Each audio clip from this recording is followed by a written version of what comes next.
Hello बच्चों। तो जो आज आपका केमिस्ट्री का आरबीएससी बोर्ड का 12th का पेपर हुआ है, अपन उस पेपर को सोल्व करते हैं। ठीक है, हो सकता है एक वीडियो में ही पूरा हो जाए या फिर ए बी सेक्शन करके 2 वीडियो में अपन बना लेंगे। ठीक है, तो अभी मैं स्टार्ट करती हूँ। जो पेपर मेरे पास आया है उसी के अकॉर्डिंग। तो पहले अपन देखते हैं जो 16 क्वेश्चन आधे आधे नंबर के हैं। पहला क्वेश्चन जो है आपका वो अपन शुरू करते हैं। तो पहले आपको पूछ रखा है, मिलाते जाना सारे बच्चे और मुझे बताना किसका कितना स्कोर रहा है।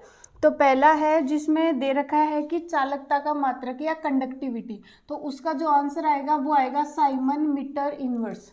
आईयूपीएससी पूछ रखा है, तो आईयूपीएससी उसका आएगा, आईयूपीएससी यूनिट उसकी आएगी साइमन सेंटीमीटर इनवर्स। दूसरा उसमें पूछ रखा है कि मैक्सिमम ऑक्सीडेशन स्टेट या सबसे ज़्यादा वेरिएशन ऑक्सीडेशन स्टेट की कौन से दिखाते हैं। तो जो उसमें दे रखे हैं उनमें से आता है मैग्नीज। मैग्नीज दिखाता है +2 से +7 तक। ठीक है, तीसरा देखते हैं। तीसरे में ऑक्सीडेशन स्टेट पूछ रखी है कॉम्प्लेक्स की, तो उसकी ऑक्सीडेशन स्टेट आएगी 0। ठीक है, चौथा आपको पूछ रखा है क्रोमेट, क्रोमेट और या क्रोमेट एस को पूछ रखा है, तो ये आएगा FeCr2O4। ठीक है, फिर पांचवे का आंसर जाएगा, एक कॉम्प्लेक्स दे रखा है कॉम्प्लेक्स नहीं दे रखा, आपको दे रखा है, इससे कॉम्प्लेक्स आपको बनाना है। NH3 दे रखे हैं 5 और Cl दे रखे हैं 3। ठीक है, तो इससे आपको कॉम्प्लेक्स बनाना है। कॉम्प्लेक्स में सबसे पहले क्या होता है, जो न्यूट्रल स्पीसीज होती है उससे इसकी कोऑर्डिनेशन नंबर कंप्लीट करने की कोशिश करते हैं, और उसके बाद में इससे जो प्लस या माइनस वाला लिगेंड होता है उससे। तो CO +3 में आएगा। +3 में ये मैक्सिमम कौन से ऑक्सीडेशन स्टेट में होता है, ये +3 में होता है। 6 में इसकी कोऑर्डिनेशन स्पेयर में जो आएगी कोऑर्डिनेशन नंबर इसका जो आएगा, तो इसका जो कॉम्प्लेक्स बनेगा वो ये बनेगा CONH3 का 5, एक Cl अंदर आ जाएगा। ठीक है, मतलब प्राइमरी वैलेंसी जो सेकेंडरी वैलेंसी की तरह व्यवहार करती है वो कौन कितनी होती है, 1, और बाहर आ जाएंगे Cl2। फिर बोल रखा है कि AgNO3 के साथ रिएक्शन करवाने पर कितने मोल अपन को AgCl मिलेंगे। तो अंदर वाले Cl तो रिएक्ट नहीं करेंगे, बाहर वाले Cl रिएक्ट करेंगे, तो अपन को मिलेंगे 2 AgCl। मतलब कितने मोल आ जाएंगे, 2 मोल। इसका आंसर जाएगा, इसका ये वाला इसका वो बनेगा, ये देख लेना। ठीक है, फिर जो 6 नंबर का आएगा कि Hb में कौन सी मेटल पाई जाती है, हीमोग्लोबिन में तो कौन सी मेटल पाई जाती है, Fe। ठीक है, फिर 7 नंबर का है कि उसमें आपको ऑप्शंस दे रखे हैं, और जो लिगेंड होता है वो कौन सा एम्फीडेंटेड लिगेंड या द्विदंतुक लिगेंड की तरह व्यवहार, उभयदंतु लिगेंड की तरह व्यवहार करता है, तो वो इसमें आंसर आ जाएगा NO2-। ठीक है, नेक्स्ट क्वेश्चन दे रखा है मेडो स्वीट। इसका जो नॉर्मल नाम था, जो जनरल चलता है वो, ये किसका नाम था, सैलिसैल्डिहाइड का नाम था। ये स्ट्रक्चर होती थी, ये यहाँ पे OH आता था और ये क्या होता था, CHO। तो आंसर इसका क्या आएगा, सैलिसैल्डिहाइड। ठीक है, नेक्स्ट अपन देखते हैं 9 नंबर का क्वेश्चन। 9 नंबर का जो आंसर आएगा उसमें आपको थैलिक एसिड दे रखा है, ये थैलिक एसिड था, और इसका जो आईयूपीएसी नाम आएगा वो क्या आएगा, बेंजीन 1,2-डाइकार्बोक्सिलिक एसिड। ठीक है, ये कर देना। फिर 10 नंबर का क्वेश्चन आएगा। 10 नंबर के क्वेश्चन में दे रखा है कि न्यूक्लियोफिलिक एडिशन रिएक्शन। ठीक है, न्यूक्लियोफिलिक एडिशन रिएक्शन में क्या होता था, जैसे कोई कार्बोकेटाइन है, ठीक है, इधर से जैसे R जुड़ा हुआ है, ये इधर से R जुड़ा हुआ है, जैसे ये कार्बोनिल कंपाउंड है, जैसे कीटोन मान लिया, और कोई न्यूक्लियोफाइल आएगा, न्यूक्लियोफाइल अगर इस पे अटैक करेगा इस पे, तो ये ऐसे खुलेगा और ये बन कैसा कंपाउंड जाएगा, एक तरफ R जुड़ा हुआ था, फिर एक C, एक इस तरफ R जुड़ा हुआ था, ये खुलेगा डबल बॉन्ड, तो ये किस में कन्वर्ट हो जाएगा, O- में, और यहाँ कौन जुड़ जाएगा, न्यूक्लियोफाइल। ठीक है, तो अब देखो इसमें कितने सिग्मा बॉन्ड है, 3 सिग्मा बॉन्ड है और 1 पाई बॉन्ड है। अगर कोई कार्बन पे 1 पाई बॉन्ड होता है तो उसका हाइब्रिडाइजेशन कौन सा होता है, sp2। यहाँ पे कोई पाई बॉन्ड नहीं है, 4 सिग्मा बॉन्ड है, तो यहाँ कौन सा हो जाएगा, sp3। मतलब हाइब्रिडाइजेशन में क्या चेंजेस हो रहे हैं, sp2 से किस में जा रहा है, sp3 में। ठीक है, तो ये हो गए आपके 10 क्वेश्चन, मतलब 10 के 10 जिसके सही हैं तो उसके 5 नंबर हो गए हैं। नेक्स्ट अपन देखते हैं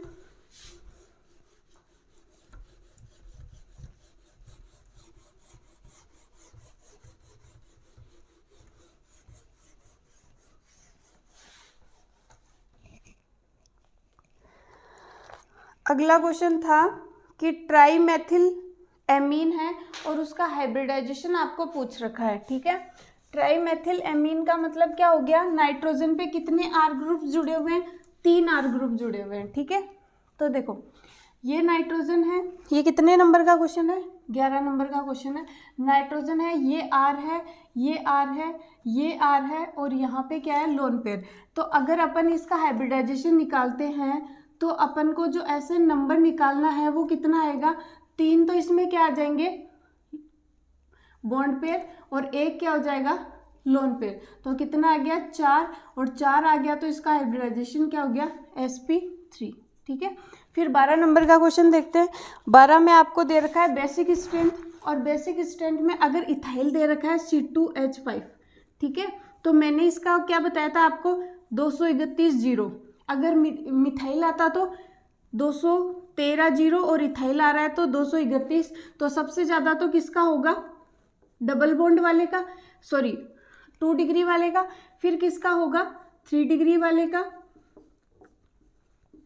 उसके बाद में किसका होगा, 1 डिग्री वाले का।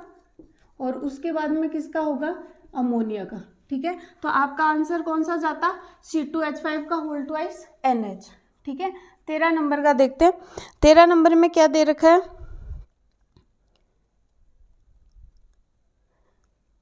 IUPAC नाम दे रखा है क्या, अच्छा 2 डिग्री एमीन पूछ रखी है। तो 2 डिग्री एमीन में आपको क्या करना है, देखो एक ऑप्शन है सेन, जो C नंबर का ऑप्शन है उसमें देखना, ये दे रखा है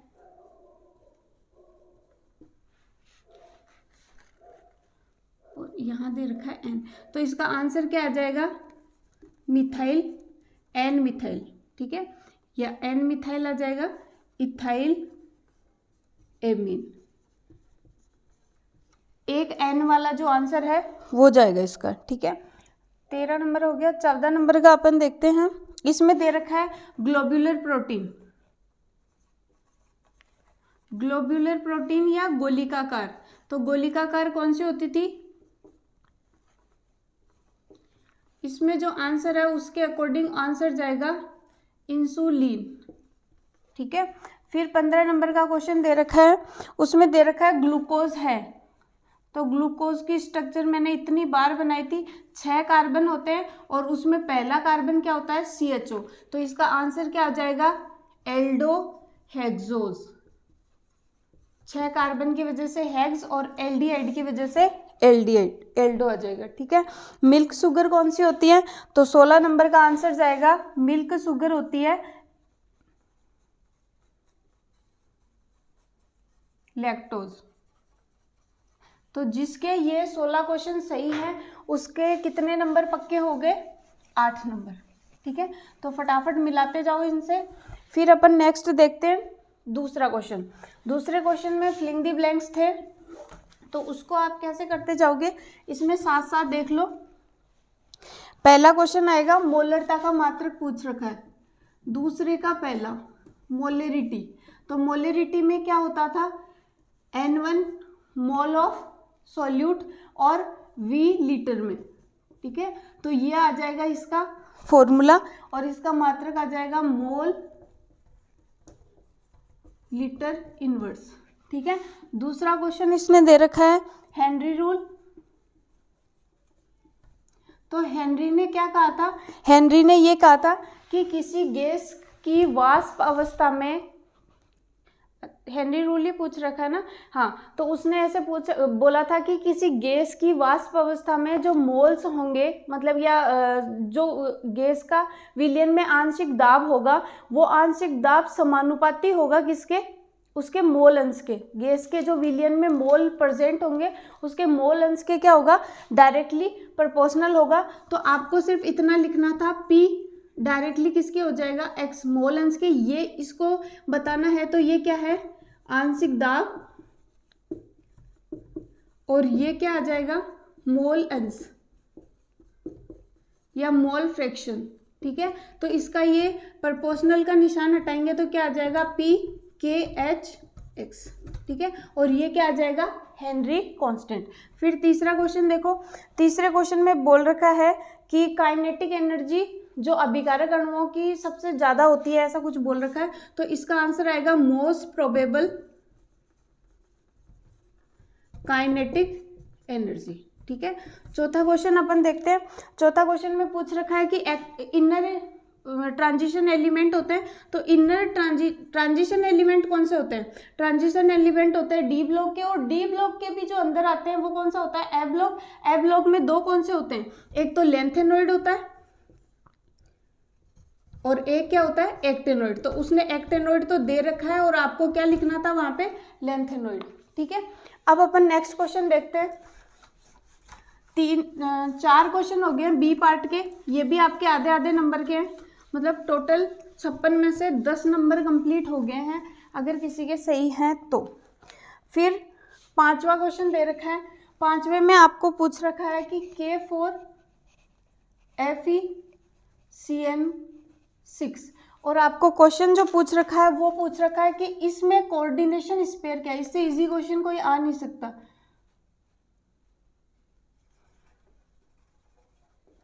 कोऑर्डिनेशन स्पेयर, तो कोऑर्डिनेशन स्पेयर कौन सा होता है? ये वाला, अंदर वाला। तो ये हो गया FeCN6, ये है कोऑर्डिनेशन स्पेयर। ठीक है, फिर नेक्स्ट क्वेश्चन पूछ रखा है कि जो लेंथेनॉइड्स होते हैं, सॉरी बेंजिलिक जो कार्बन होता है ये वाला, इसका OH लगा हुआ है क्या? हाँ, तो ये जो कार्बन है उसमें इसका हाइब्रिडाइजेशन पूछ रखा है। मैंने बहुत बार बताया था ये बेंजिलिक कार्बन कौन सा होता है। तो इसको देखो, इस कार्बन को देखो, 2 तो क्या जुड़े हुए हैं? हाइड्रोजन। एक क्या जुड़ा हुआ है? OH। और इधर क्या जुड़ा हुआ है? रिंग। तो 4 क्या हो गए? 4 सिग्मा बॉन्ड, मतलब ये कौन सा हाइब्रिडाइजेशन हो गया? sp3 hybridisation. ठीक है, नेक्स्ट क्वेश्चन दे रखा है। नेक्स्ट क्वेश्चन आपका 7 नंबर का जो क्वेश्चन है ना, वो ये है कि आपके पास है ग्लूकोज, और ग्लूकोज से आपने बनाया है एथेनॉल। ये तो यहाँ पे जो एंजाइम काम में आएगा वो कौन सा एंजाइम काम में आएगा? जाइमेज। ठीक है, फिर 8 नंबर का क्वेश्चन है। 8 नंबर में आपने क्या कर रखा है? B1 पूछ रखा है इसने। B1 मतलब थायमीन। थायमीन कौन से इसकी कमी से कौन सा रोग हो जाता है? B1 की कमी से हो जाता है बेरी।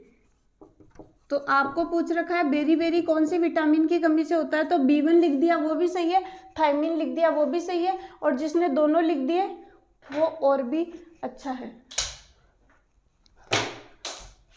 1 मिनट रुकना, इसमें शाई डालनी पड़ेगी। ठीक है, नेक्स्ट क्वेश्चन इसमें दे रखे हैं। थायमीन से पहले एक क्वेश्चन पूछ रखा है इसने। इसमें जो क्वेश्चन है वो है 9 नंबर का है, और जो 8 नंबर का क्वेश्चन है उसमें पूछ रखा है कि सोडियम बेंजोएट किस में काम में आता है? तो ये खाने को खराब होने से बचाता है, तो इसमें आप लिख सकते हो फूड इंडस्ट्रीज में काम में आता है। ठीक है, फिर इसमें आप देखते हो 10 नंबर का क्वेश्चन। तो 10 नंबर के क्वेश्चन में इन्होंने पूछ रखा है कि RNA में कौन सी शुगर होती है? बहुत बार करवाया था ये। कौन सी शुगर होती है?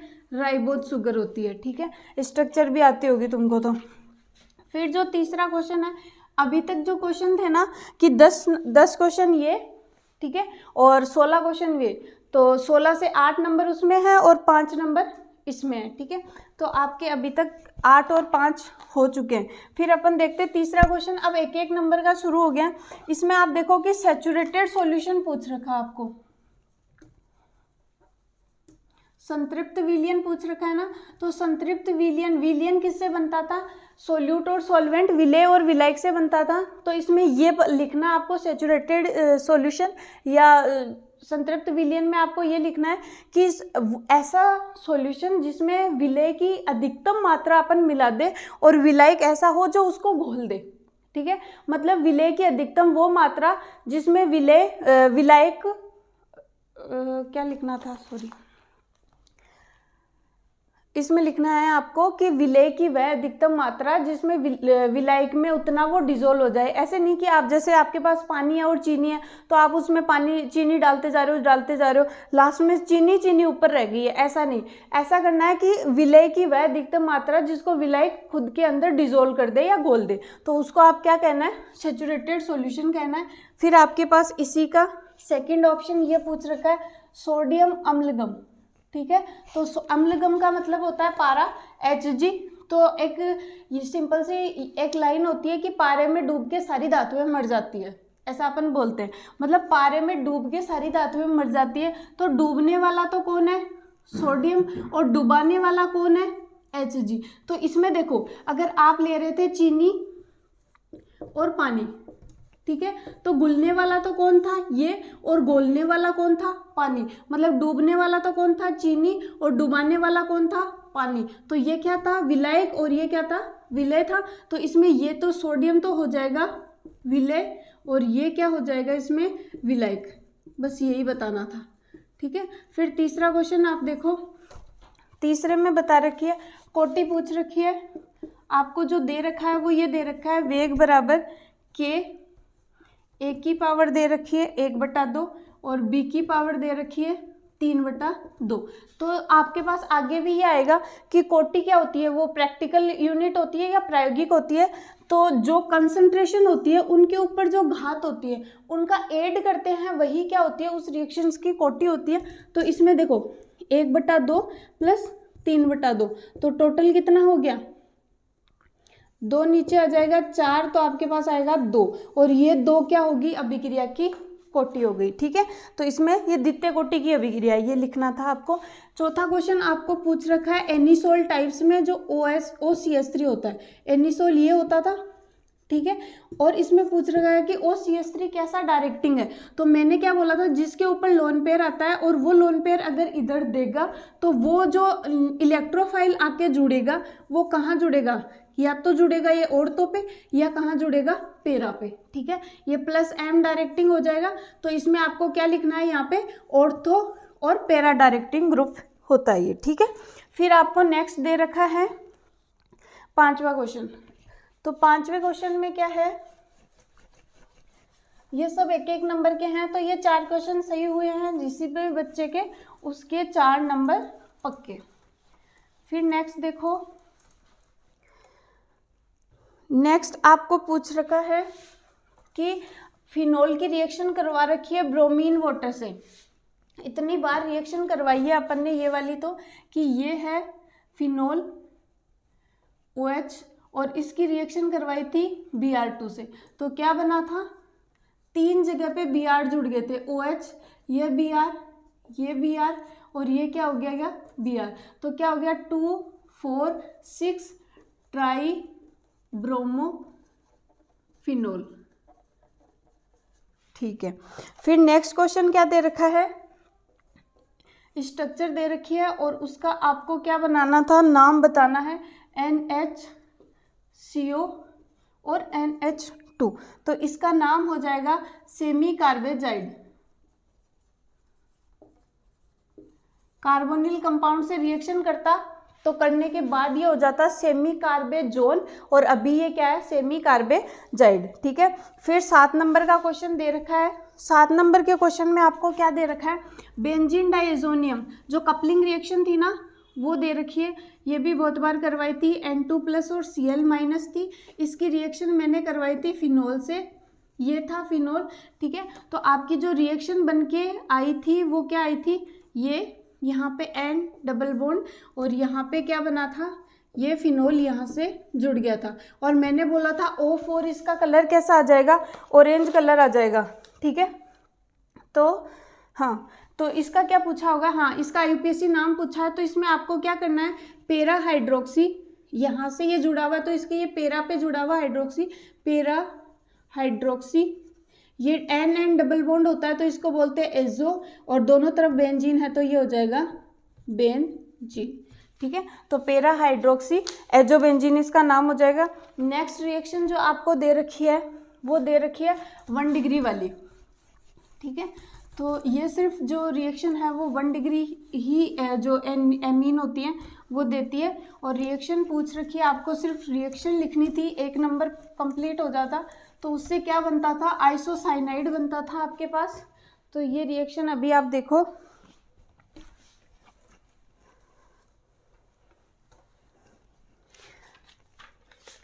कितना नंबर का क्वेश्चन है, 8 नंबर का क्वेश्चन है। इसमें हो जाता RNH2 दे रखा है, CH क्लोरोफॉर्म और 3 क्या दे रखे हैं KOH, ठीक है।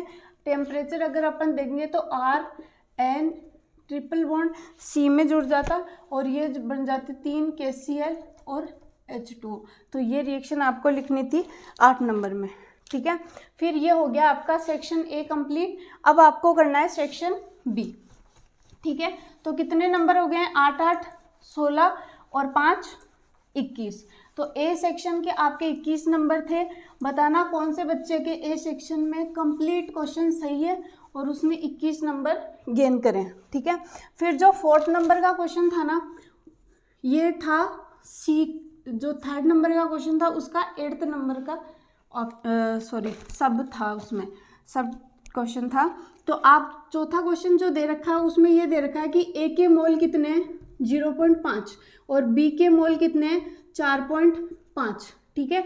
तो पूछा है मोल फ्रैक्शन ऑफ A, ठीक है, या मोल भिन्न किसकी पूछ रखी है A की। तो इसमें क्या होगा, A के मोल अपॉन कुल मोल, ठीक है। तो A के कितने हो गए 0.5, कुल कितने हो गए 0.5 प्लस 4.5, तो ऊपर तो आ गया 0.5 और नीचे आ गया 5.0। तो आपके पास क्या आ गया 5/50 और ये आ जाएगा 0.1। तो आपके पास चौथे क्वेश्चन में जो पूछ रखा है A की मोल भिन्न वो कितनी करके आनी है 0.1, ठीक है। 5th नंबर का जो क्वेश्चन दे रखा है उसमें आपको पूछ रखी है, बोल रखा है उन्होंने क्वेश्चन में गिवन है मोल ऑफ एथेनोइक एसिड, और एथेनोइक एसिड का कितना मोल दे रखा है 0.05, ठीक है। और फिर इसने क्या पूछ रखा है, इसने दे रखा है कि इसको घोला जाता है 250 ml में, ठीक है, नहीं सॉरी 250 ग्राम में, ठीक है। तो ये हो गया विलायक। और आपके पास जो क्वेश्चन और पूछ इसने रखी है मोललता, तो मोलेलिटी मतलब छोटा m अगर आप निकालोगे तो आपके पास क्या आता है विलेय के मोल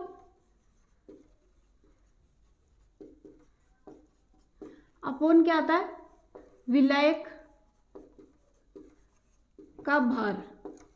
और अगर विलायक का भार आपको दे रखा है ग्राम में तो आपको यहाँ पे गुणा करना पड़ेगा 1000 से, ठीक है। तो अब कुछ नहीं है, सिर्फ फॉर्मूला आना चाहिए था, बाकी लिख दो ऐसे कि ऐसे 0.05, नीचे आ गया 250, यहाँ आ गया 1000। तो ये कितनी बार जाएगा 4, और यहाँ पे ये कटेगा तो आपके पास क्या आ जाएगा 0.2 मोलल, ठीक है। फिर आपके पास 6ठा नंबर, ये सब 1.5 नंबर के क्वेश्चन है।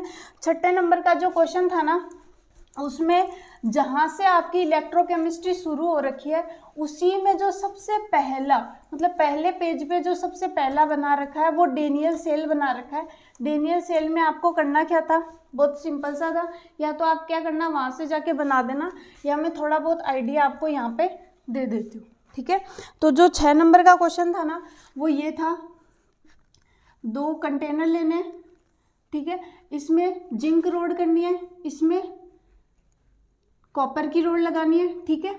ये है जिंक की रोड और ये है कॉपर की रोड, ठीक है। इसमें जो सॉल्यूशन भरा जाना है वो भरा जाना है ZnSO4 और इसमें जो भरा जाना है वो भरा जाना है CuSO4, ठीक है। ये एनोड की तरह काम करेगा, ये कैथोड की तरह काम करेगा, और इन दोनों को आपस में जोड़ेंगे तो इलेक्ट्रॉन का जो फ्लो होगा ना वो इधर होगा और जो करंट का फ्लो होगा वो इधर होगा, और इन दोनों को अपन जोड़ देंगे एक सेतु साल्ट ब्रिज से, ठीक है। इसका काम अगर पूछता तो और भी अच्छा क्वेश्चन होता, लेकिन इसने बहुत सिंपल पूछ रखा है। तो ये एनोड है तो ये Zn किस में चला जाएगा Zn+2 में, और इसमें क्या हो जाएगा कॉपर +2 है तो ये 2 इलेक्ट्रॉन लेके किस में चला जाएगा कॉपर में, और ये हो जाएगा 2 इलेक्ट्रॉन। मतलब जिंक तो यहाँ से टूट के इसमें पड़ेगा और यहाँ से ये कॉपर इस पे जमा होगा, तो जिंक की छड़ तो पतली होती जाएगी और कॉपर की छड़ मोटी होती जाएगी, ठीक है। ये और इसका जो ई सेल आएगा वो कितना करना था, 1.1 वोल्ट। ठीक है, ये सिंपल सा 6 नंबर का क्वेश्चन था, उसमें आपको मिलते 1.5 नंबर। ठीक है, नेक्स्ट क्वेश्चन देखो।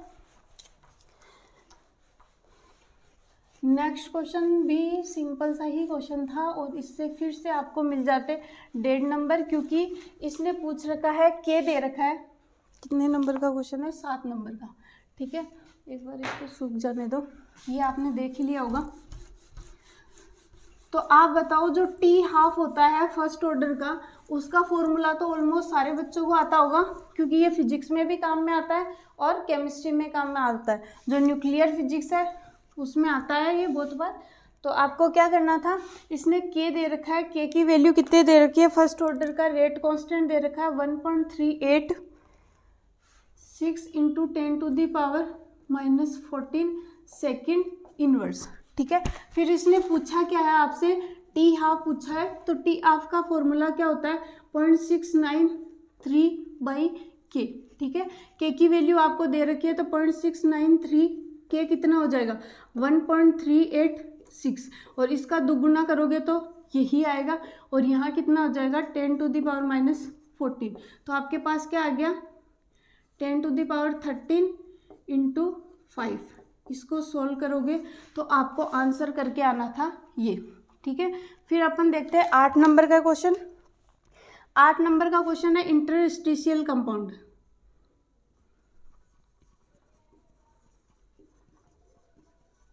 बहुत अच्छा क्वेश्चन है।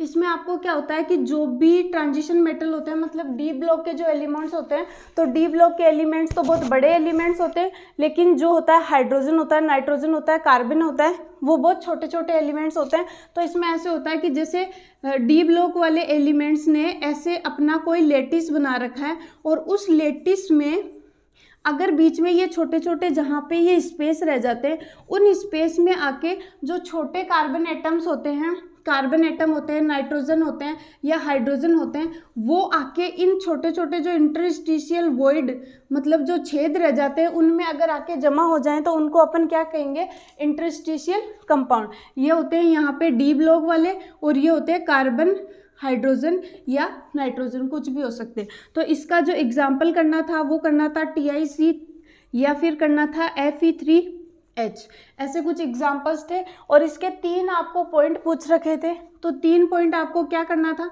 एक तो इनकी कठोरता, मतलब ये बहुत ज़्यादा कठोर हो जाएंगे, कठोरता इनकी बहुत ज़्यादा हो जाती है। और कठोरता, कुछ बोराइड्स होते हैं, बोराइड्स इंटरस्टिशियल कंपाउंड होते हैं, उनकी हीरे जैसी कठोरता हो जाती है। फिर दूसरा आपको लिखना था कि जो इसकी चालकता होती है, कंडक्टिविटी, उसमें कोई इफेक्ट नहीं होता, वो लगभग मेटल्स की जितनी होती है। और तीसरा इसमें क्या दे रखा था, तीसरा इसमें लिख रखा था कि इनका जो मेल्टिंग पॉइंट होता है, गलनांक, वो भी क्या हो जाता है, बढ़ जाता है। तो आपको 3 पॉइंट पूछे थे, ये 3 पॉइंट आपको करना था। और चौथा पॉइंट, अगर इन तीनों में से किसी ने ये नहीं लिखा है तो आपको क्या करना था कि ये केमिकली, रासायनिक रूप से क्या हो जाते हैं, केमिकली इनएक्टिव हो जाते हैं, मतलब रिएक्शन इतनी नहीं करते हैं ये। ठीक है, तो ये 8 नंबर का क्वेश्चन था और इससे भी आपको मिल जाते 1.5 नंबर। ठीक है, फिर इसी मतलब जो NCERT है उसके जिस पेज से ये क्वेश्चन उठाया है उसी के थोड़ा सा ऊपर 2-3 लाइनों से ऊपर नेक्स्ट क्वेश्चन जो 9वां नंबर का क्वेश्चन है वो इन्होंने उठाया। वो पूछ रखा है कि जो डी ब्लॉक एलिमेंट या जो ट्रांजिशन मेटल्स होती है उनमें कैटेलाइटिक नेचर होता है, मतलब वो कैटलिस्ट की तरह व्यवहार करते हैं। तो कैटलिस्ट की तरह व्यवहार करने के इसके कारण क्या होते हैं, तो आपको कारण लिखने थे। एक तो लिखना था वैलेंसी, मतलब इनकी जो संयोजकता होती है वो बदलती रहती है।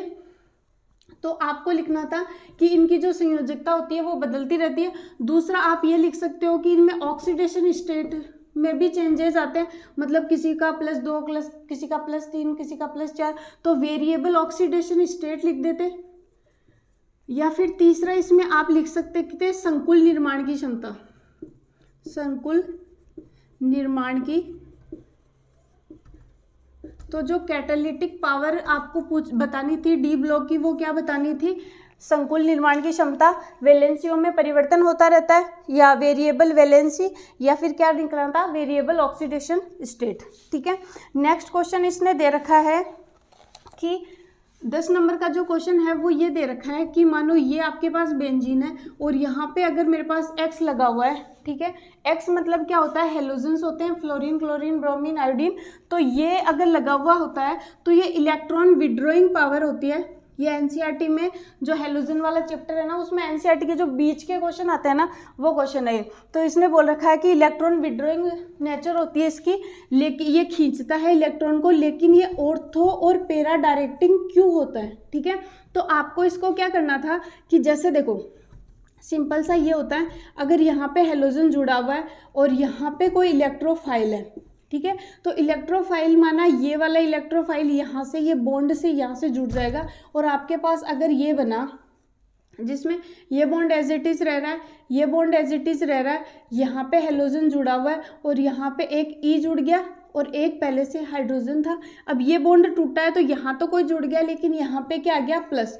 तो ये वाला प्लस जो होगा उसको अगर ऑर्थो और पैरा वाला होगा ना, वो अगर ये इलेक्ट्रॉन विड्रॉइंग पावर होगा, अगर ये इलेक्ट्रॉन विड्रॉइंग पावर होगा तो प्लस से इलेक्ट्रॉन खींचेगा। प्लस कहाँ आता है, जहाँ इलेक्ट्रॉनों की कमी हो जाती है। इसके पास बेचारे के पास पहले से ही कमी हो रही है, ये फिर से खींचेगा, इलेक्ट्रॉन विड्रॉइंग पावर दिखाएगा, तो ये तो अनस्टेबल हो जाएगा। तो इसको स्टेबल बनाने के लिए इसके पास लोन पेयर भी तो होते हैं। तो ये यहाँ प्रेरण प्रभाव नहीं दिखा के कौन सा प्रभाव दिखाता है, अनुनाद प्रभाव दिखाता है। तो आपको ये बना के वहाँ लिख के आना था कि ये प्रेरण प्रभाव नहीं दिखा के वहाँ पे इसमें अनुनाद प्रभाव दिखाता है। और जो इलेक्ट्रोफाइल से रिएक्शन करने के बाद जो कार्बोकेटाइन बनता है वो अगर प्रेरण प्रभाव दिखाएगा तो अस्थायी हो जाएगा और अनुनाद प्रभाव दिखाएगा तो स्थायी हो जाएगा, जिसके कारण ये कौन सा इफेक्ट शो करेगा, ऑर्थो और पैरा डायरेक्टिंग ग्रुप वाला शो करेगा, ठीक है। तो नेक्स्ट क्वेश्चन ये 10वां हो गया है। अगर किसी को नहीं समझ में आ रहा है जाके एनसीईआरटी पढ़ ले, उसमें एज इट इज क्वेश्चन दिया हुआ है, ठीक है, बीच वाले क्वेश्चन। अगर चैप्टर पढ़ाने के बाद क्वेश्चन नहीं किए हैं किसी बच्चे ने, ये तो क्लास में भी बोला था मैंने जब मैंने इसकी क्लासें ली थी। फिर इसने 11 नंबर का क्वेश्चन जो दे रखा है, ये जो ब्रोमो वाला उठाया है ना, वही नाइट्रो वाला उठाया। सेम क्वेश्चन है, सेम स्ट्रेटेजी है इसकी। कंसनट्रेट HNO3 से काम करवाया है, कंसनट्रेट HNO3 से रिएक्शन करवाने के बाद ये जो बना है वो ये बना है, OH हो गया यहाँ पे NO2 हो गया, यहाँ पे NO2 हो गया और यहाँ पे NO2 हो गया। अब इसका वैसे नाम तो क्या हो गया था, पिक्रिक एसिड हो गया था। ये सबसे ज़्यादा एसिड से भी एसिडिक हो गया, मैंने पहले ही बताया था। और इसका ऐसे IUPAC नाम क्या हो जाएगा, 2,4,6 ट्राई ब्रोमो। अभी वाला किया था ना, वहाँ ब्रोमो की जगह नाइट्रो कर दो और बाकी वही हो जाएगा फिनोल, ठीक है। तो ये वाला 11 नंबर का क्वेश्चन, इससे भी आपको 1.5 नंबर मिल जाते। 12 नंबर का क्वेश्चन, ये दोनों ही रिएक्शन मैंने करवाई थी।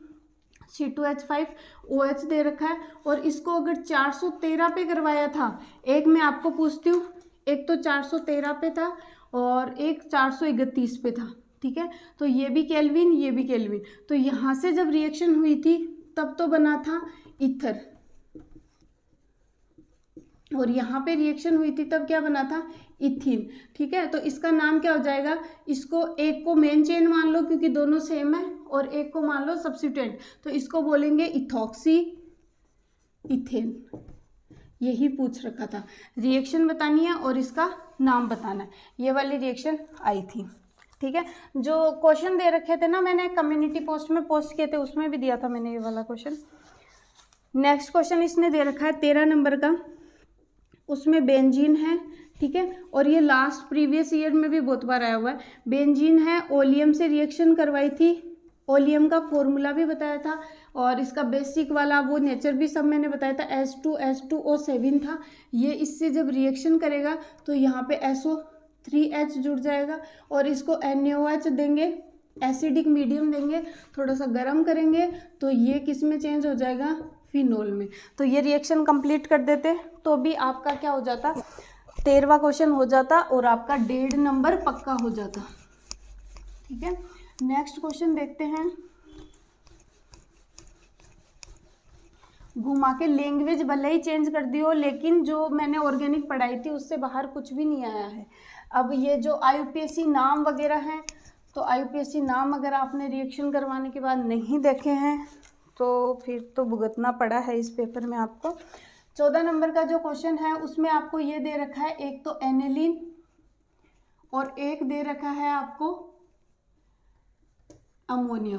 ठीक है, बेसिक स्ट्रेंथ पूछ रखी है। मैंने बहुत बार बोला था बेसिक स्ट्रेंथ जो होती है वो क्या होती है कि लोन पेयर की पावर, मतलब जिस पे ज़्यादा लोन पेयर रहेंगे वही क्या होगा, ज़्यादा बेसिक होगा। तो ये वाला तो क्या होता है, इसकी जो अपन ने रेजोनेटिंग स्ट्रक्चर बनाई थी ना उसमें इसके लोन पेयर तो इसमें काम में आ जाते हैं रेजोनेंस में। ठीक है, तो इसके लोन पेयर तो अवेलेबल नहीं रहते, लेकिन इसमें कोई रेजोनेंस नहीं है, इसके लोन पेयर अवेलेबल रहते हैं। तो जो रेजोनेटिंग जो बेसिक स्ट्रेंथ थी वो अमोनिया की ज़्यादा हो रही थी, किससे, एनिलीन से। और कारण क्या था, रेजोनेटिंग स्ट्रक्चर्स या रेजोनेंस। ठीक है, 15 क्वेश्चन जो नंबर का पूछ रखा था उसमें पूछ रखा है double helix model of DNA. ठीक है, तो इसमें तो कुछ नहीं, ऐसे बनाना था आपको।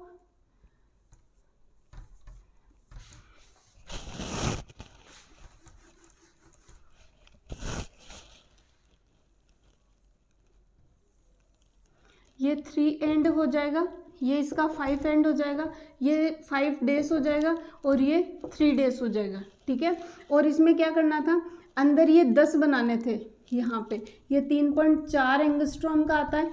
ठीक है, और इसमें अगर 2 के बीच की दूरी देखेंगे तो ये 0.34 एंगस्ट्रॉम हो जाएगा। 2 मतलब क्या, देखो ऐसे जुड़ेगा, इधर से अगर ए जुड़ेगा तो इधर से कौन जुड़ेगा, टी, और बीच में डबल बॉन्ड, इधर से जी जुड़ेगा तो इधर से कौन जुड़ेगा, सी, और ये बीच में से कितने आएंगे, 3। क्या करना था, एडेनिन को जोड़ना था थायमिन से डबल बॉन्ड से, और ग्वेनिन को जोड़ना था साइटोसिन से ट्रिपल बॉन्ड से। और जो एक कुंडलन था उसमें ये ऐसे कितने आने चाहिए थे, 10, और 2 के बीच की, इन 2 के बीच की दूरी कितनी थी, 0.34 एंगस्ट्रॉम, और पूरे 10 के बीच की दूरी कितनी थी, 3.4 एंगस्ट्रॉम। ठीक है, और ये मॉडल किसने दिया था, वॉटसन और क्रिक ने। ठीक है, ये लिख देना था। 15वां क्वेश्चन कंप्लीट। नेक्स्ट, तो आपका बी सेक्शन भी खत्म हो गया है। तो बी सेक्शन में आपके टोटल 12 क्वेश्चन है, और 12 क्वेश्चन, हर एक क्वेश्चन कितने नंबर का है, 1.5 नंबर का है। तो आपके 18 नंबर हो गए हैं इसमें कंप्लीट। ठीक है, 21 और 18 39 नंबर आपके ए और बी सेक्शन सही होने से हो गए हैं। और ये लगभग 1 घंटे में होने वाला सा ही पेपर था, ए और बी सेक्शन। सी डी में थोड़ा सा टाइम लगता, लेकिन लगभग 2-2.5 घंटे में पेपर कंप्लीट हो जाना चाहिए था केमिस्ट्री का तुम्हारा। लेकिन कोई बात नहीं, जिसका जितना भी हुआ है अच्छा है। नेक्स्ट देखो ये 16 नंबर का जो क्वेश्चन है ना, वो इसका से क्या कहते हैं, 16 नंबर का जो दोनों अथवा में भी जो दोनों क्वेश्चन है ना, वो दोनों उसमें एनसीईआरटी में एज इट इज दे रखे हैं। रही बात एक स्यूडो ऑर्डर रिएक्शन की, तो स्यूडो ऑर्डर रिएक्शन या छद्म कोटि की अभिक्रिया वो होती है जो होती तो उच्च कोटि की है, लेकिन उसमें कुछ चीज़ों को कांस्टेंट मान लेते हैं और उनको क्या बना देते हैं अपन, प्रथम कोटि की अभिक्रिया बना देते हैं। जैसे आपको देखना था, ये एक एग्जाम्पल पूछना है तो ये बना देते, ये H2O था और ये टूट जाता C6H12O6 प्लस C6H12O6। ये ग्लूकोज है, ये फ्रक्टोज है। यहाँ पे एसिडिक मीडियम बहुत लिखना बहुत ज़रूरी था। ठीक है, और आपको क्या करना था कि जो रेट ऑफ, इसको मान लेना था कांस्टेंट, और रेट लॉ के अकॉर्डिंग जो रेट लिखनी थी ना वो आपको लिखनी थी, रेट बराबर हो जाता K, और ये किस पे डिपेंड करनी थी, C12 H22 और O11 और इसकी पावर 1। तो ये है छद्म कोटि की अभिक्रिया का उदाहरण। अब मैं सीधा 17वां क्वेश्चन करवा देती हूँ। बहुत सिंपल सा क्वेश्चन है, एनसीईआरटी से जाके देख लेना। इलेक्ट्रोकेमिस्ट्री में सीधे सीधे लिख रखे, न्यूमेरिकल तो पूछा ही नहीं है, सीधी थ्योरी पूछ रखी है जो एनसीईआरटी में डायरेक्ट लिखे हुए हैं।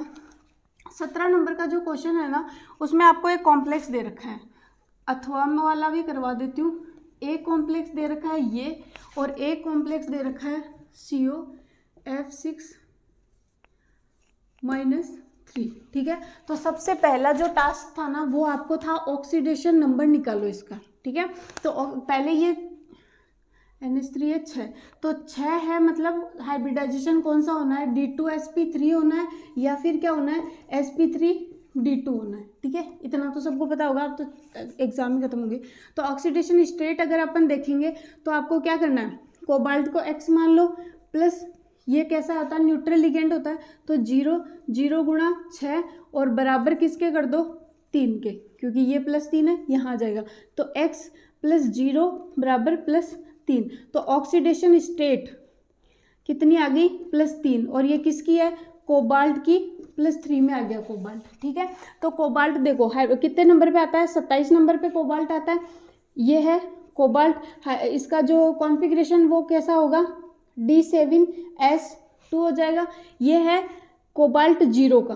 फिर आपको किसका लिखना है, कोबाल्ट +3 का। तो +3 का अगर आप लिखने जाओगे 3 इलेक्ट्रॉन बाहर निकाल दो, क्या आ गया, D6। ठीक है, इसके आगे क्या पड़ा है, 3D6, 4S0 पड़ा है, 4P0 पड़ा है। ठीक है, ऐसे ही पड़ा है। अब देखो ऑक्सीडेशन स्टेट अगर आपकी निकल गई है तो आपको नेक्स्ट क्या करना होता है, ये ऑक्सीडेशन स्टेट सबकी आ गई है, +3, कॉन्फ़िगरेशन इसका लिख दो।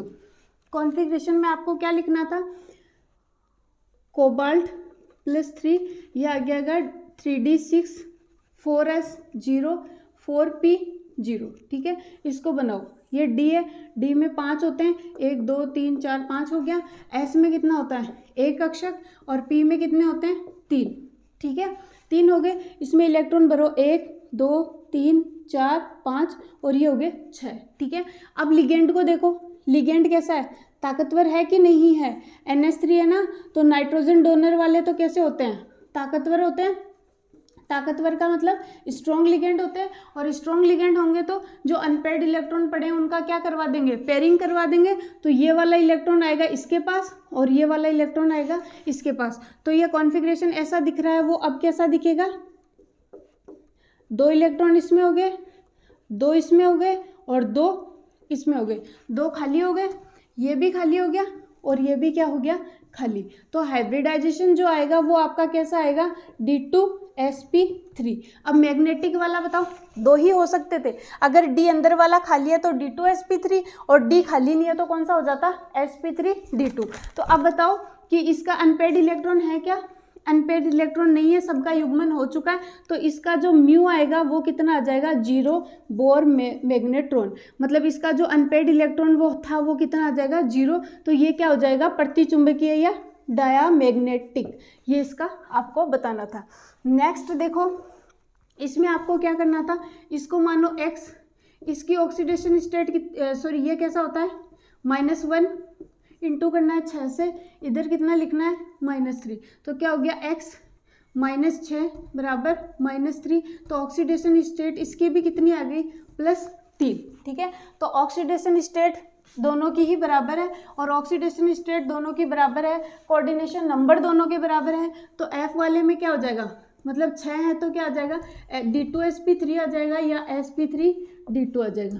ठीक है, और कोबाल्ट क्या आ गया, +3 आ गया, तो वही आ गया, D6 आ गया, 3D6, 4S0, 4P0। ठीक है, अब देखो लिगेंड कैसा है, वीक है, ये इसने लिगेंड ने हाथ खड़े कर दिए, भाई मेरी बस की बात नहीं है इनको पेयरिंग करवाना। तो जैसा कॉन्फ़िगरेशन आपको दिख रहा है, 1 2 3 4, 2 इसमें आगे, 1 3, ये कॉन्फ़िगरेशन दिख रहा है, 4S खाली पड़ा है, 4P खाली पड़ा है, और P के बाद में क्या आ गया, 4D। ठीक है, तो ये हो गया 4S, ये हो गया 4P, ये क्या आ गया 4D, और ये है 3D। 3D खाली नहीं है, ठीक है, क्योंकि लिगेंड कैसा है, वीक। हेलोजेंस कैसे होते हैं, वीक। कार्बन और नाइट्रोजन डोनर ही कैसे होते हैं, स्ट्रॉन्ग। तो अब हाइब्रिडाइजेशन कौन सा होगा, 2, 1 इसका काम में आ जाएगा, 3 इसके काम में आ जाएंगे, और D के 5 में से 2 काम में आ जाएंगे। तो हाइब्रिडाइजेशन होगा sp3d2। ठीक है, अनपेयर्ड इलेक्ट्रॉन कितने हैं, 4। तो जो म्यू आएगा या चुंबकीय वाला जो आएगा उसको आप क्या कर सकते हो, 4 पॉइंट कुछ कर दो, 4.8, और ये हो जाएगा बोर मैग्नेट्रॉन, और ये आ गया तो इसमें ये कैसा हो जाएगा, अनुचुंबकीय या पैरामैग्नेटिक। बस ये कर देते, आपके 3 नंबर पक्के, ऑप्शन कोई सा भी करो। ठीक है, फिर जो 18वां नंबर का क्वेश्चन दे रखा है, 18वें नंबर के क्वेश्चन में आपको क्या करना है, ये पार्ट सी का ही है 18 क्वेश्चन। तो इसमें आपको पूछ रखा है हेलोजन वाला चैप्टर से। तो हेलोजन वाले चैप्टर में इसने ये बोल रखा है कि जो कार्बनिक हैलोजन वाला चैप्टर नहीं है ऑर्गेनिक का पहला, तो उसमें इसने बोल रखा है कि अगर जैसे इसके पास है pentane, carbon carbon carbon carbon और कार्बन, और यहाँ पे जुड़ रखा है Cl। एक एग्जाम्पल बता रही हूँ, पहला क्वेश्चन है ये, तो इसमें बोल रखा है समावेवी, जैसे इसको पूरे कर दो CH2 CH2 CH2 CH, तो ये बोल रखा है। अब इसमें क्या होगा कि अगर इसके समावेवी बनाते जाओ, आइसोमर बनाते जाओ, और इसमें क्या बढ़ाते जाओ तुम, ब्रांचिंग बढ़ाते जाओ, ठीक है। तो अगर इसके समावेवी बने, ब्रांचिंग बढ़ी, तो इसने बोल रखा है, क्वेश्चन है ब्रांचिंग बढ़ी तो बॉइलिंग पॉइंट कैसा हो जाएगा, कम, और ये बोल रखा है क्यों, ठीक है। तो इसमें आंसर जो आ जाएगा वो ये जाएगा कि समावेवी बढ़ने से या ब्रांचिंग बढ़ने से क्या हो जाएगा, जैसे पहले तो ये इतना चौड़ा था, फिर ये थोड़ा छोटा हो जाएगा, फिर छोटा हो जाएगा, फिर छोटा हो जाएगा, मेन चेन कम होती जाएगी ना। पहले आप प्रोपेन के बनाओ, पेंटेन के बनाओ, फिर ब्यूटेन के, फिर प्रोपेन के समावेवी बनाना आता होगा, तो उसमें आपको क्या करना है, तो इसका जो सरफेस एरिया था या जो क्षेत्रफल था वो क्या होता जाएगा, सरफेस एरिया कम होता जाएगा। सरफेस एरिया कम होने से जो वंडरवॉल फोर्सेस आएंगे, वंडरवॉल फोर्सेस होंगे, वो फोर्सेस कम होंगे। और वंडरवॉल फोर्सेस का मतलब है कि जैसे ये एक समावेवी है, एक दूसरा है और ये तीसरा है, तो इसके बीच में जो बॉन्डिंग होगी ना वो कैसी हो जाएगी, वीक। और बॉन्ड ही अगर वीक है या बॉन्ड बने ही नहीं है तो अपन बॉइलिंग पॉइंट में करते क्या है, जो आपस में मैंने पैरा नाइट्रो और ऑर्थो नाइट्रो वाला जिसने क्लास लिया समझ में आया होगा कि अच्छे से अगर बॉन्डिंग हुई रहती है, सब हाथ पकड़ के एक दूसरे का खड़े रहते हैं, तो बॉन्ड को तोड़ने में ऊर्जा ज़्यादा देनी पड़ेगी, तो मतलब ताप ज़्यादा देना पड़ेगा, तो बॉइलिंग पॉइंट ज़्यादा हो जाएगा। लेकिन अगर ये बॉन्ड ही कैसे हो गए, वीक हो गए या पहले से बने ही नहीं है, टूटे हुए हैं, तो आपको टेम्परेचर ज़्यादा देने की ज़रूरत ही नहीं है, ये पहले से ही टूटे हुए हैं, तो इनका बॉइलिंग पॉइंट क्या हो जाएगा, कम। तो आपको आंसर जो लिखना था वो क्या लिखना था, ब्रांचिंग बढ़ने से बॉइलिंग पॉइंट घटता है क्योंकि सरफेस एरिया कम हो जाता है। सरफेस एरिया कम होने की वजह से वंडरवॉल फोर्स कम हो जाते हैं, और उनके बीच में अट्रैक्शन फोर्स कम होने से या फोर्स बॉन्ड ना बनने की वजह से बॉइलिंग पॉइंट उनका क्या हो जाता है, कम। दूसरा क्वेश्चन ऐसे दे रखा है कि जो पेरा, अगर डाई आइसोमर लिया है इसने बेंजीन के साथ, 18वें का दूसरा दे रखा है, देखो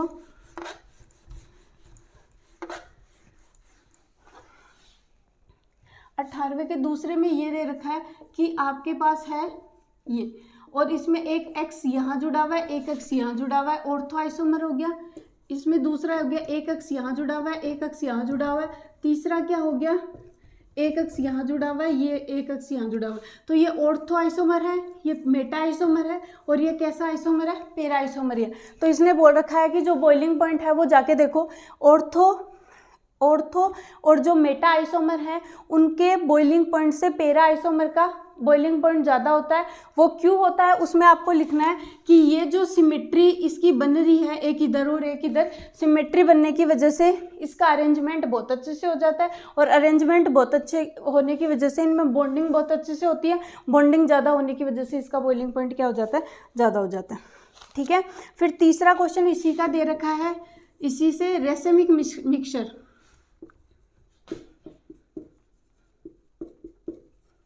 रेसेमिक मिक्सचर क्या होता है, ऑप्टिकली इनएक्टिव होता है।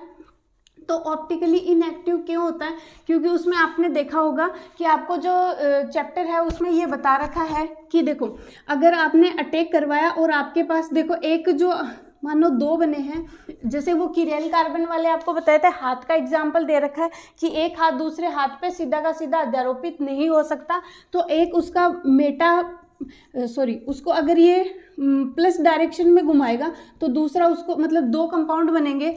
ऐसे मानो कि यहाँ पे मेरे पास कुछ x है, उससे एक A बना है और एक B बना है, दोनों कितने अमाउंट में बने हैं, 50%, और ये भी 50%। तो जो ध्रुवण गुणक होता है, मतलब एक ये नॉर्मल है, न्यूट्रल, और इसने प्रकाश को घुमाया है माइनस में, माना इसने ऐसे घुमाया तो इसने इसी को ऐसे घुमा दिया, तो दोनों जाके एक ही सॉल्यूशन में घूमेंगे। तो जिसने इतना घुमाया और वापस दूसरे ने इतना घुमा दिया तो कैसा हो जाएगा, जीरो। और वो जीरो आते ही वो क्या हो जाएगा, ऑप्टिकली इनएक्टिव हो जाएगा। तो आपको रीज़न ये लिखना था कि जो भी प्रोडक्ट बनता है ए और बी, वो प्लस में जितना घुमाएगा माइनस में भी उतना ही घुमाएगा, और उनकी जो अमाउंट बनती है वो 50-50% बनती है, जिसकी वजह से ये SN1 रिएक्शन है। पूरी पढ़ा रखी है, देख लेना जाके, यहाँ से नहीं समझ में आए तो।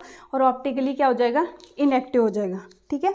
और इसके जो और में क्वेश्चन दे रखा था, ये क्वेश्चन मुझे लगता है बहुत सारे बच्चों ने ये वाले तीनों जो थे उसमें से एक ना एक में अगर रीज़न बताने में प्रॉब्लम हुई है तो छोड़ा होगा, और इससे नीचे वाला आपने सबने किया होगा। तो 18वें का जो और में था अथवा में, वो देखो पहला इसने दे रखा था ये बेंजीन डाइएजोनियम साल्ट +2 और X माइनस दे रखा था। इससे पूछ रखा है इसने आयोडोबेंजीन कैसे बनानी है, ठीक है, ये आयोडोबेंजीन। तो आपको कुछ नहीं करना, यहाँ पे KI लिखना था और ये रिएक्शन करनी थी, आपका क्वेश्चन हो जाता। दूसरा क्वेश्चन इसने दे रखा है फिटिंग रिएक्शन से, कि मेरे पास क्लोरोबेंजीन है, ये क्लोरोबेंजीन होगी तो इसको यहाँ पे सोडियम है, और दूसरी भी क्या होगी, क्लोरोबेंजीन होगी, और इसने बोल रखा है कि डाइबेंजीन कैसे बनेगी। तो अब तो सबको पता चल गया होगा कि डाइबेंजीन ऐसे बनेगी, और जो रिएक्शन है वो कैसी थी, फिटिंग, ठीक है। नेक्स्ट जो थर्ड दे रखा है वो विलोपन अभिक्रिया का एग्जाम्पल है, और आपको दे रखा है कि CH2, इसमें तो कुछ भी नहीं है, सीधा दे ही रखा है इसने CH2, और यहाँ पे Cl दे रखा है। आपको सीधा यहाँ पे ये लिखना था कि मैंने बेस लिया है और मेरे पास बन गई है एल्कीन या इथीन। तो ये रिएक्शन कैसी हो रही थी, उसमें दे भी रखा होगा, यहाँ पे हाइड्रोजन है, कोई बेस आ रहा है, वो इस हाइड्रोजन को पकड़ रहा है, ये बॉन्ड यहाँ शिफ्ट हो रहा है, और इसके 5 बॉन्ड बनने की वजह से, ये शिफ्ट होने की वजह से ये लिविंग ग्रुप के रूप में निकलेगा, और आपके पास क्या बन जाएगी, इथेन। तो ये 18वें का हो गया दूसरा, ठीक है। अब अपन देखते हैं, ये सेक्शन C कंप्लीट हो गया। अब अपन देखते हैं सेक्शन D, जो लॉन्ग टाइप आंसर क्वेश्चन थे। 19 नंबर का क्वेश्चन,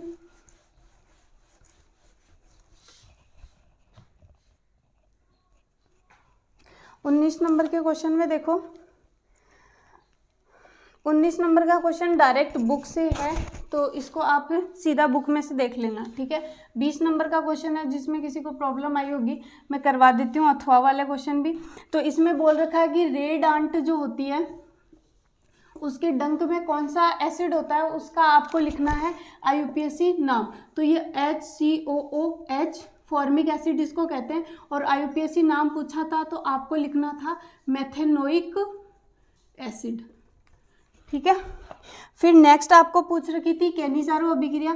केनिजारो को मैंने बहुत अच्छे से आपको जब क्लासेस चल रही थी तो बताया था।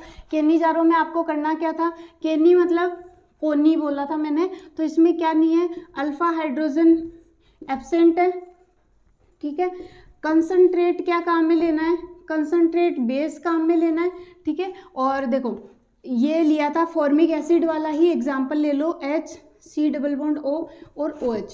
दूसरा भी क्या ले लो, HCOOH। डिस्प्रपोर्शनेशन रिएक्शन थी, डिस्प्रपोर्शनेशन का मतलब एसिड है तो एक का तो रिडक्शन कर दो, तो क्या बन जाएगा, एल्कोहल, सॉरी मेथेनोइक एसिड नहीं लेना, अपन को मेथेनएल्डिहाइड लेना है, एल्डिहाइड लेनी है, ठीक है। तो ये था, तो इसका अगर अपन रिडक्शन करेंगे तो अपने पास आ जाएगा CH3OH, ठीक है। तो ये क्या हो गया,